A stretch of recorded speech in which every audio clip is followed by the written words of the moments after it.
are you feeling? I mean, coming off of that and the heartbreak, but then now you're the Bachelor. How do you feel? Oh my gosh. I feel a lot of different feelings right now. Yeah? Yeah. What kind First of is feelings? a little nerves. A little nerves. A little fear. But really, I'm just so excited. Like, You're excited. it's my time. Okay, everybody wants to know, how did you find out? Like, what's that like? Oh, I mean, when I found out, I was just at home in Austin, just minding my business at work, and I get a phone call, and that's how it had happened. And fast forward, here I am. Like, it was all over a phone call. Wow. I was like, really, me? Wrong number? And they're like, no. You didn't expect it? No. You didn't think it was gonna happen? No, not at all. Wow. What did your family have to say? How did they feel about it? So my family, my mom loves it. Like she's so happy for me. She believes that I can actually find love in this. My dad, he's a little bit more quiet and reserved. But my sisters, I have 2 younger sisters, and they are the biggest diehard fans. Like, I have a 21-year-old sister, and at one point of the hometown dates last season, she pulled me aside into a hallway and was jumping up and down like a 12-year-old girl, saying, "Oh my God, we're here, we're here." I was like, oh, Peyton, that's so sweet. So, yeah, it's been awesome with the family. Wow. Okay, and then your uncle, because he's an actor. So what does he think about it? Like, how is he feeling? Yeah, so my Uncle Pat, he, funny enough, was more nervous than I was. Okay. Oh, there he is, yeah. Good old Putty. Yeah, so he was, actually kind of nervous about it because he's always just been, Putty or Crunk and whatever his shows are. And now he's like, I've got to be Patrick Warburton. So he's nervous to be a part of it. Yes, yeah. And I mean, he's awesome. I wanted him there. I loved having him there. But he was terrified. Like, he was on the phone with me. Like, we're going to be okay, right, Zach? We're going to be, I'm like, yes. Are you having any second thoughts about The Bachelorette? No, not at all. I think everything that I went through was a lesson. And, now taking those lessons I learned, going to use them moving forward and be the best Bachelor I can be. And then, okay, I'm a little confused with Rachel because she said you was too young. Yeah. She thought you was too young for marriage. Yes. That makes sense. But how old is she? She was 4 months older. No. Make it make sense. Jennifer want to know. I'm just saying. No, what do you have to say about that? Like, I mean, what's your thoughts? Well, I was 25 at that time when we had that conversation, and so what I have to say is, I'm 26 now, so I'm ready. You see that? I'm ready. I could sense that. I could sense your maturity. Okay, so do you have any memorable moments with run-ins with your fans? Like, tell me about that. You gotta have quite a bit. I mean, everyone's been so awesome and nice when I've met them, but I occasionally get a few interesting requests. So my voice is a little deeper than some, and I've gotten quite a bit of requests for me to record a bedtime story and read it to them at night. Yeah. Like Mary Had a Little Lamb or something. I don't know. But I've had a lot of those requests. Like, can you just read me something and I'll record it? Wow. Yeah. Okay. So, but have you recorded any of these bedtime stories? No, I have not. No, you haven't? Not yet, no. Okay. And wait, I gotta go to. Okay, so you get to do The Bachelor now, which means you get to date like 30 women. Are you good with remembering names? How's that gonna go? So. Well, I mean, when you want to know? Yeah. You mean the date? How are you gonna work through that? So I had a little taste of that actually last night at the announcement. And I met actually 5 of the women that will be there on night 1. And they surprised me with a mock limo entrance. And I didn't do too well with remember the names.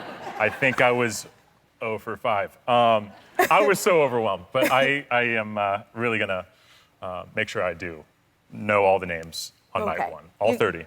Okay, and then when you give out the roses, it takes a while. You're like you give out roses to like 4 in the morning or something? I wish it was 4. Okay, so. It's like 8 a.m., 9 a.m. Really? It's when the sun is up. Yeah, so you. That sounds like a process. Yeah, lots of caffeine, lots of adrenaline. That's a hell of a drug, I'll tell you that. But yeah, it's awesome. Are you excited for the travel? I can't wait for the travel. Yeah? Yeah, on The Bachelorette, we're on a cruise ship for just about a month. No. Ooh. No, it was great. It was great, but it was about 30 days or so on a cruise ship, traveling, the world. But I think I'm okay with not being on a cruise ship for a long time. Yeah? A long time. I'll take a break. What is it like finding out that you're the new Bachelorette on national television? Oh my goodness, when I was told, I honestly had to double check. I asked, are you sure that was my name that was called? Because I didn't believe it. I literally could not believe it. I was having all these emotions. I was excited, I was nervous. I mean, it's a once in a lifetime opportunity. So to hear my name called, I knew that it was going to be something incredible. Congratulations. Thank you. We feel it. Oh my God. And what is it like taking on a platform as a Bachelorette, as a Black woman? It's huge. It's huge. This puts me in the position of being the fourth woman of color to hold this role, and the second monoracial African-American woman to have the opportunity to find love. And I notice and I acknowledge that this is so much bigger than myself. Although it is my journey to love, it's bigger than me. And I just want to be able, and I'm honored to hold that representation for other people at home that look like me, women of color, little girls that can look up to me and acknowledge that this is something that's possible for them too. You are a great representation, that is for sure. Well, since you're here, I would love to do a deal breaking. Oh. This will be fun. Game with you. You want to play with me? Absolutely. All right. We're ready. All right. He has a great personality, but he's not a great kisser. Ooh. Oof. Now put Michael B. Jordan face right there. I know. Hey, bring that back. I will say it's not a deal breaker because I can compromise and we'll teach him. We'll meet. You're quick. Yeah. Okay. Okay. That was a good answer. He's very confident, but he freaks out when he sees a spider. I know I would. Yeah, so that's actually my biggest fear is spiders. I don't play those. I don't play with that. So it's not a deal breaker because I guess we'll both be screaming. We'll figure it out. I don't know. Who go get the spider? I don't know. It'll run away. Y'all just be running away we'll together? We'll just both be screaming. Yeah. And I will be running right with y'all because I don't like them either. Okay. He has really attractive friends that are girls. Oh. I know. I think. We all saying. I know. We all are like, What you got to say, Miss Therapist? Here we are, and it's about to be a therapist answer, but this is me. As long as there are boundaries that are set, I think that's very important in any relationship. I love that. You have clear boundaries. Yes. Because there's beautiful people everywhere, and I don't want that to ever be like a threat. As long as there's trust established, that's not a deal breaker for me. I like that. He tells a white lie on the first date. Absolutely not. No. Not at all. In the limo, bags packed, out of here.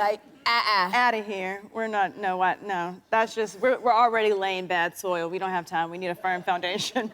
Not happening. You hear that? She's tough. Y'all better get ready. You made history being the first Black Bachelorette, and then you actually found your husband. Can you believe it? Girl, do you understand? On it. Do you see her husband? Sometimes it works. Oh, baby, that worked. Oh my God. Can we see another picture of your husband? Okay. I'm not mad at it. I'm not. Oh my gosh. Oh my God. Would you ever do another reality show? No. No? Listen, I know you're supposed to never say never, right? But I can't imagine myself doing it again. It worked for me. I got everything I wanted and more. But what I like is when I did The Bachelor, I was in that bubble. I lived in that mansion. You knew those people that were in my life. And I'm not that much of a public person, believe it or not. So if I do another reality show, I don't want you to know where I live, where I work, what kind of car I drive, who my friends are with, where I'm kicking it. So I like that now Bride and I live a more private life. But, maybe. Maybe. But I don't think so. You never say never, but maybe. But maybe. Okay, I understand that. Now, y'all want to see one more picture of her husband that she's so proud of? Don't throw him on up there. Oh, my goodness. Do you see He's gonna love that. Is he gonna love it? But you know what? He's actually very shy. Is he? And can I just say, obviously, when I met Brian, I was extremely attracted to him. He's a beautiful man. But there he is again. But Look at, she I can't have even look to at say, herself. I gave him a really hard time when I was on the show because I just didn't believe it. I was like, okay, I didn't expect someone like that to come on the show. He's 37, had a career as a chiropractor, been working for like a decade at least at that point. He lived in Miami. I didn't know. I was like, I met some people, some guys. It's a little, I don't know.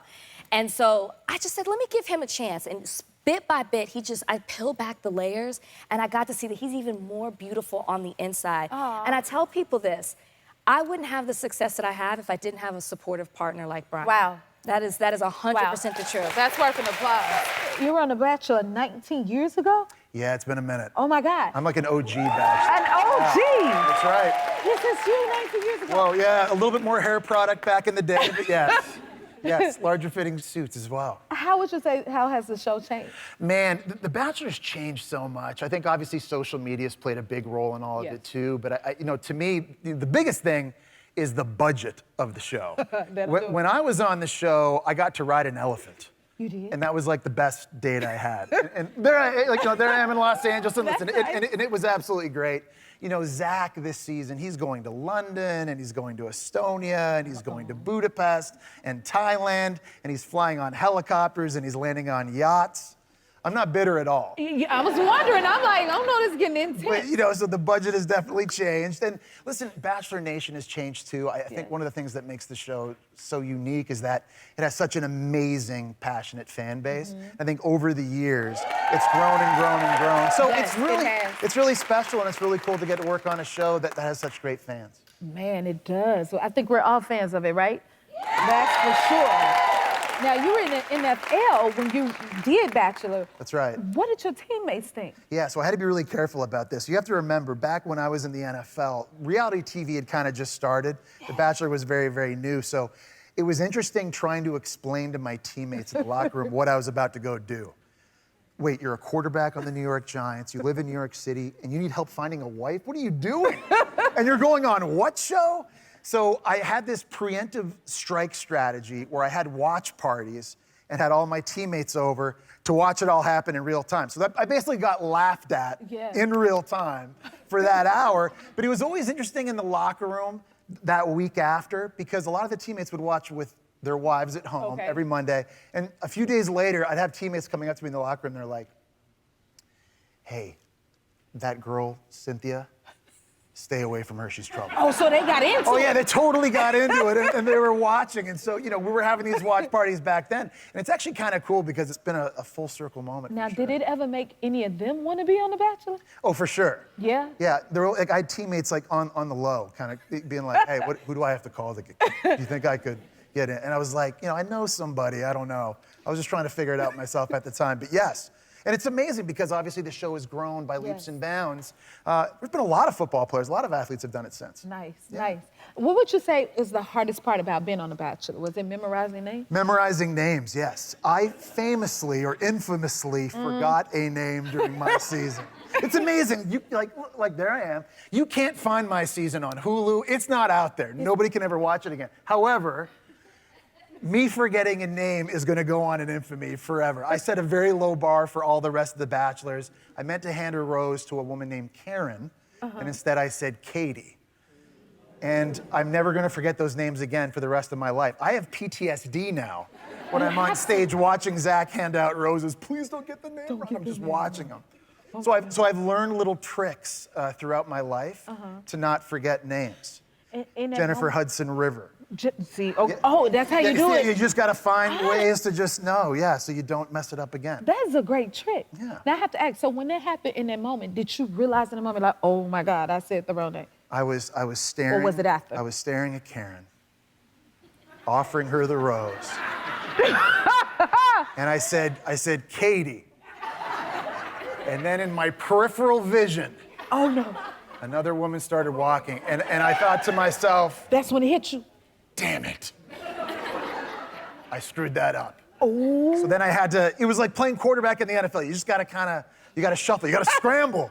You got to scramble in the moment. And you did what? Well, I offered Katie the rose, who came up, and she graciously, very graciously accepted it. And then ended up offering Karen a rose after that, and we just sort of moved on. Just like that. We've all Moved just on. moved on, right? Okay. Just- So you're also an analyst on ESPN. right. What's the biggest difference between hosting that and The Bachelor? Yeah, they're two completely different jobs. Working in college football with ESPN is obviously a big passion of mine, but it's very analytical because you're just talking about football and we speak in 45-second sound bites really quickly. You get to show a little bit more personality on The Bachelor. I think the biggest thing I've learned hosting the show, and I continue to learn, is that you wear a lot of different hats. Depending on who the Bachelor or the Bachelorette or the cast is. At times you're a mentor, at times you're a cheerleader, at times you're a shoulder to cry on, you're a messenger, and it's just sort of trying to figure out which hat to wear in different instances, but they're two completely different roles, for sure. So you have to be really present for The Bachelor. That's right, yeah, To in the hop in moment. those roles. Absolutely. In the moment. I love that. I'm very expressive when I talk, Yes. and I speak, so I'm always trying to find, what do you do with your hands? When you're on TV. You know, I think about that, like, there you go. Like, I think about that all the time. I got these things at the end of my arms and I don't know what to do with them. When you're at a desk doing football, it's easy because you set them on the desk. But I do struggle with that very, very often. Did you find any go-to poses? I have a few go-to poses. What's some of The first one I love is the hand clasp. I call this my Bachelor power pose.